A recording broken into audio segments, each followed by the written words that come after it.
Hello and welcome to 21st Century. I'm Daljit Dhaliwal. Migrating to another country in pursuit of safety and a better way of life has long been a way of coping with crisis. But for some, the quest can be tortuous and seemingly without end. For more than 4 years, we followed the story of one young Afghan migrant whose long journey has spanned continents and shattered most of his dreams.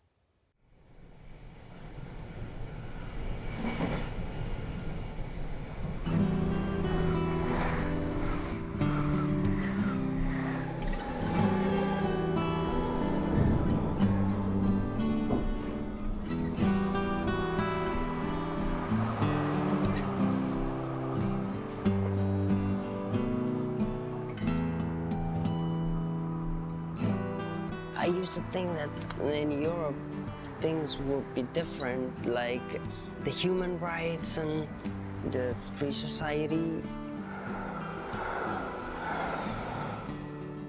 It really makes me feel sad because I don't have any rights. I've lost so much time these 4 years, but I can't go back home.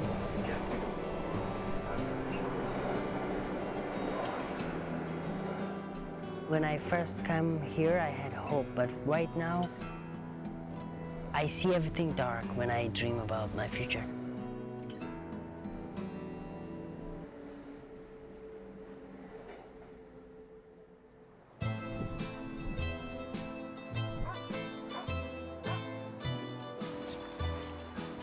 We first met Akhtar Azimi in Greece in 2009. Then, aged only 18, he had fled the violence of his native Afghanistan just months before.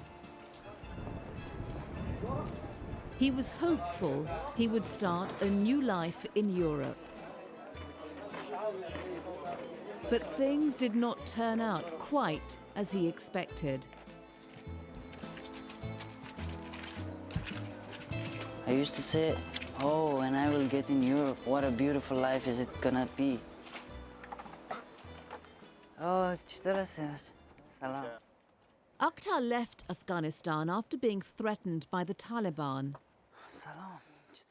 Leaving his widowed mother and younger brothers, he came to Europe alone.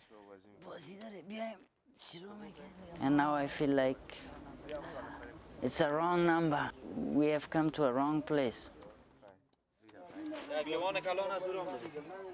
Akhtar and some 1,600 Afghan boys and men found themselves living in squalor in this cardboard shanty town in Greece's western port city of Patras. This is like living like animals.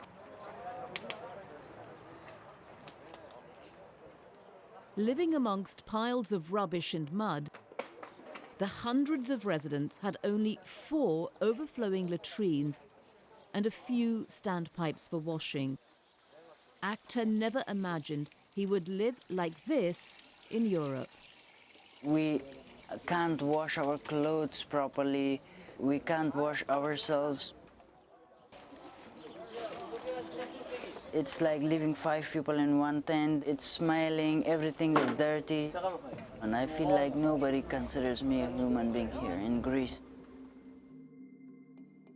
Because of its position on the edge of Europe, Greece is the entry point not only for Afghans, but for hundreds of thousands of other migrants and refugees fleeing wars and poverty in other parts of Asia and Africa. They come by boat or any way they can. When it comes to migration, European law is clear. All asylum seekers must apply in the first country they come into. But getting approved in Greece was particularly difficult. At that time, the Greek authorities granted asylum to fewer people than any country in Europe, less than 1% compared to 45% in Spain and 19% in neighboring Italy. Greece is a small country and we cannot afford in taking care of all these people. Brigadier Kasoutis then chief of the aliens police, was responsible for policing illegal migrants. He said Greece was being saddled with Europe's migration problem. As a country, we cannot have all this burden of the migrants without the assistance of the other European Union member states. The situation in which these refugees find themselves here is tragic. Christos Karapiperis from the Greek Red Cross had been helping the migrants in Patras for years. They cannot return to their countries. They don't have the right to do so. And they don't have the right to continue their journey into the rest of Europe. Here in Greece, their rights are not recognized and they're considered illegal. Therefore, they're trapped in a situation which has completely no way out. Akhtar's long journey began when he was just 5 years old, when his father was killed during Afghanistan's conflict with the Soviet Union, forcing his mother and her children to flee to Pakistan. Akhtar spent his childhood in a refugee camp. More than a decade later, his family returned to this area of Kabul, Afghanistan's capital. But the Taliban insurgency was gaining ground, and Afghan citizens were increasingly caught in the crossfire. Scared for his life, Akhtar began a risky journey overland to Europe.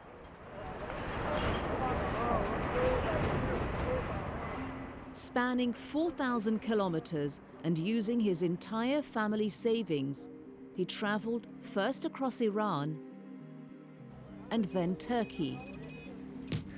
We crossed the border, even there was some firing on us. They used to say, "You have to run because the police is chasing us." I was too much scared. I used to say, "Why did I come?" The final leg of the journey was the short sea crossing from western Turkey to the Greek island of Lesbos.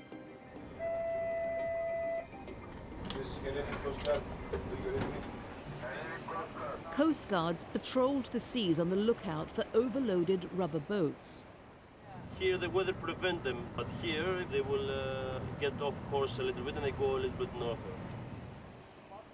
They came like a rocket towards our boat. It hit our boat like two cars crash. Their boat was punctured. Like these other migrants shown here, their boat started to sink. And we were saying, "Help us, help us." Akhtar and his group were finally plucked from the sea. He was then put in this detention center on Lesbos. But migrants like Akhtar could only legally stay in the country for 30 days unless they applied for asylum. If granted, they would be given refugee status, entitling them to assistance. But to get asylum, they had to prove persecution in their own countries.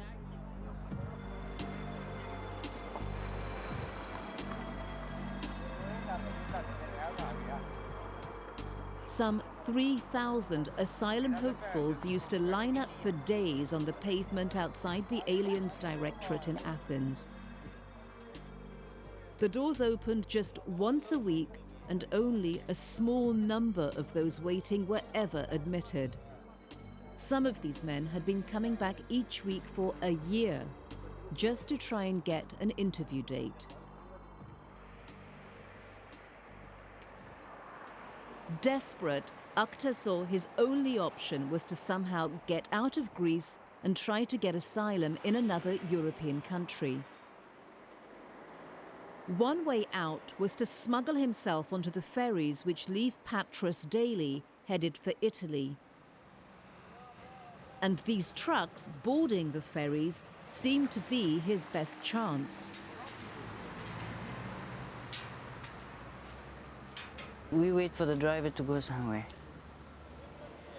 And we try underneath the truck, in between the wheels. That's more dangerous. This is the one tire and this is the other tire. We keep sleeping underneath it. There are some wires we keep catching like this off the wires and keep quiet.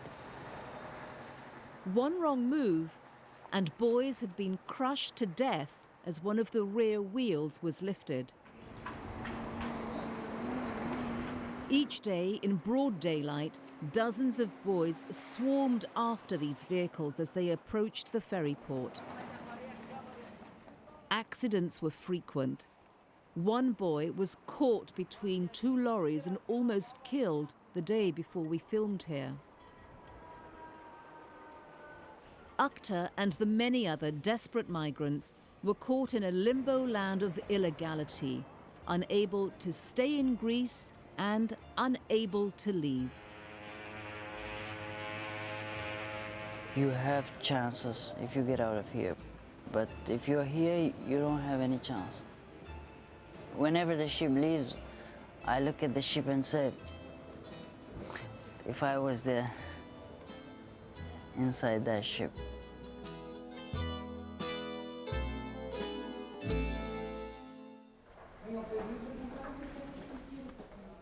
Akhtar did eventually make it out, but not on one of those ships.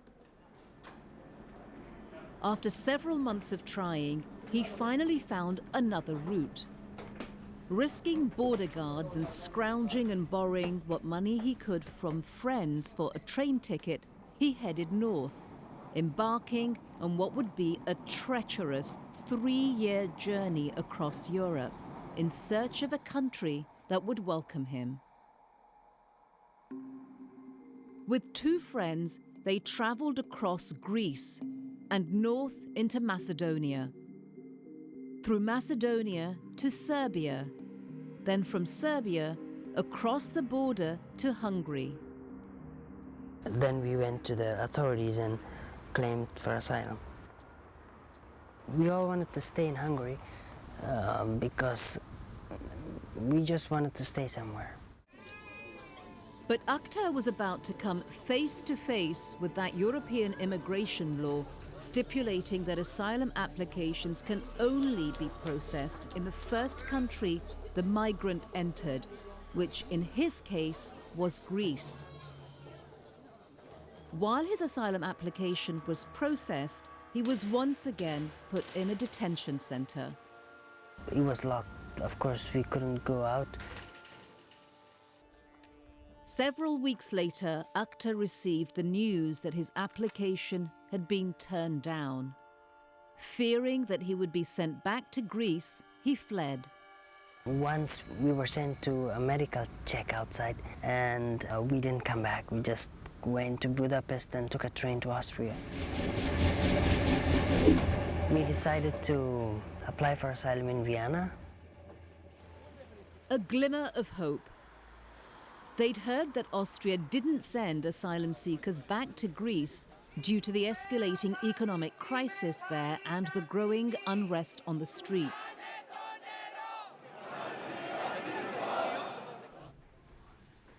Akhtar settled in and found himself a job, determined to pay back the money he had borrowed from friends to pay for his journey.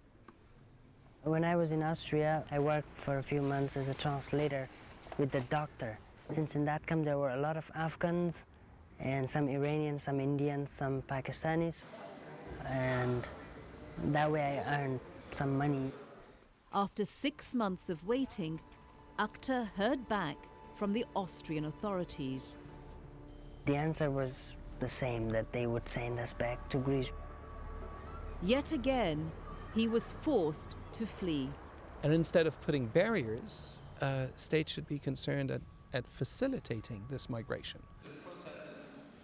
Francois Crépeau, the United Nations Special Rapporteur on the Rights of Migrants, says that with 15 million migrants on the move globally, their situation has to be addressed. One of the biggest challenges migrants face, he says, is being seen as terrorists. Policies have been put in place which treat migrants as a security risk. crossing the border has been criminalized in several countries. And it's also worrying because most migrants are not security risks.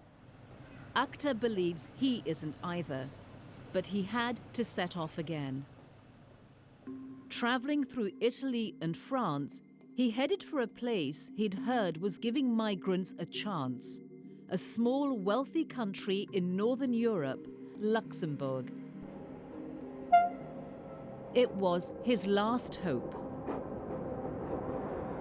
When I arrived here, I applied for asylum, and they immediately decided that they will not send us back to Greece, since the situation over there was worsening.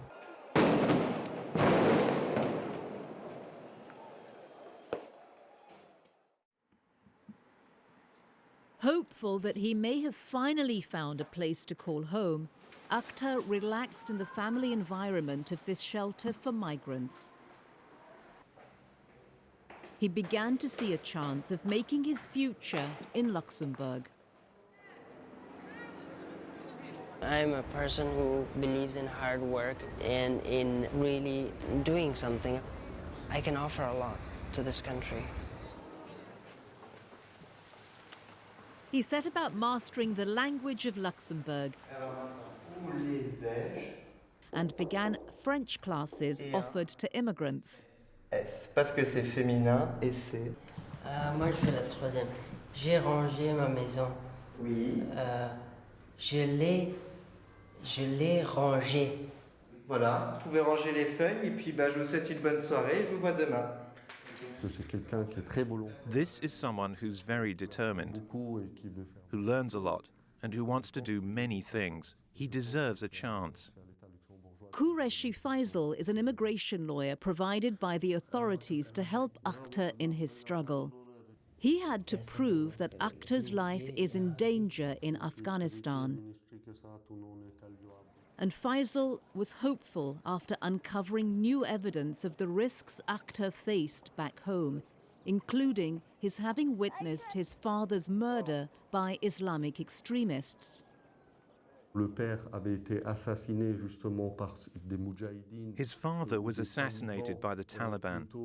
Because he saw these people who did it, I don't think it would be humane to make him return to this hostile environment where his own life is still at risk. L'obliger à retourner dans ce milieu hostile où il risque quand même sa vie.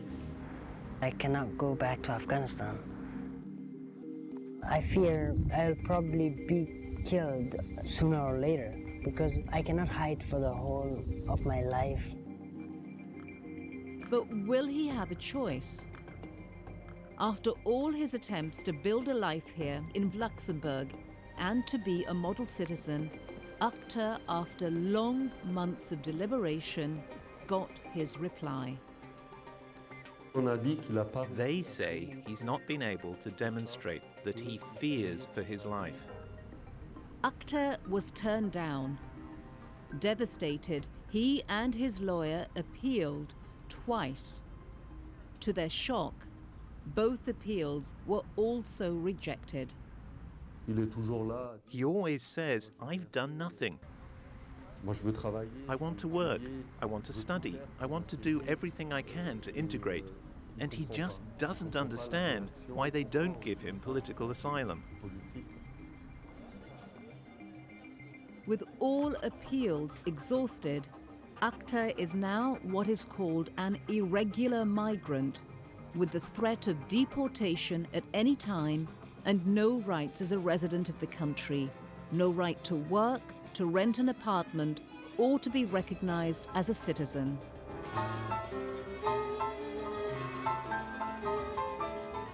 I don't have any status here. Like, I'm not living here illegally, but I don't have any permission to stay here, any authorization or any ID card. The situation has to be addressed. At least they should be given the possibility to work and to organize their lives during the time they are allowed to stay in the country. Luxembourg's Minister for Immigration, Nicolas Schmidt, says that the limbo many migrants find themselves in is troubling. You can't leave these people in a grey zone where they don't enjoy the rights they would have if granted asylum. They won't be deported, but they have no rights at all. This is an untenable situation for a person. Bon, c'est une situation intenable pour une personne.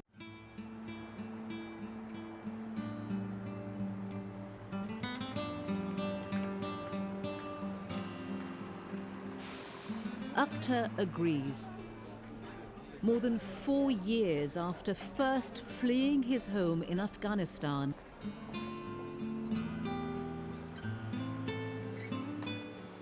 after traveling over 6,000 kilometers and being locked up in 3 different countries, he's losing hope of ever finding a place that will accept him.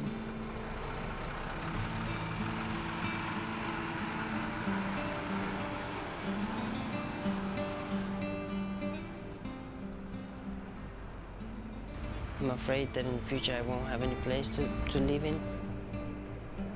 Give me a chance to live here and to live like a normal person. I hoped for a place where I could live in peace.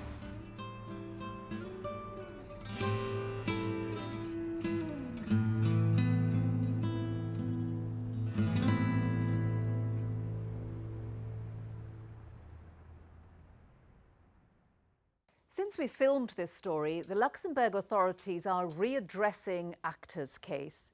He and his lawyer are hopeful that he may be given a leave of stay in the country, but for how long and on what basis is not clear.